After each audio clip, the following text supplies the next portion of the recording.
جب دربار یزید میں امام علی مقام کا سر اقدس پہنچا،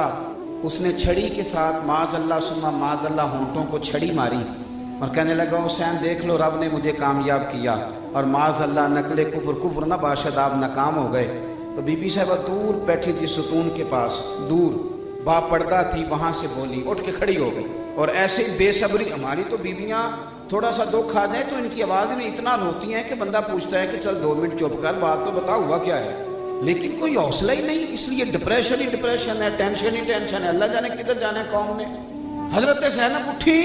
تو ایسا نہیں کہ اٹھتے ہی روئی ہوں کہ او میرا بھائی تو کیا کر رہا ہے، میرے بھائی کے نہیں کہا ہائے میرے بھائی کو کیا ہو گیا، ایسا کوئی لفظ نہیں۔ اٹھی، پہلے اللہ کی حمد کی، پھر مدینے والے رسول پہ درود پاک پڑھا، پھر قرآن پاک کی آیت پڑھی ان اللہ مع الصابرین، پھر اس کا ترجمہ کیا۔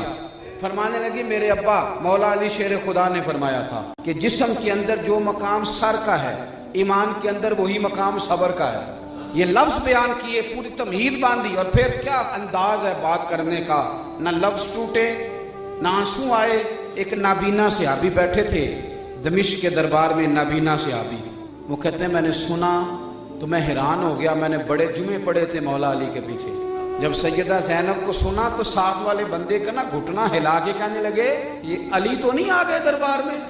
تو علی کی آواز ہے۔ وہ شخص رو کے کہنے لگا یہ علی نہیں، یہ علی کی بیٹی ہے۔ اور پھر جناب زینب وہاں بولی اور بول کے کہنے لگی جتنے آج تیرے دربار میں بیٹھے ہیں نا تیری حکومت ہے تو بول نہیں رہے، تو کہتا ہے میرا بھائی ناکام ہوا ہے۔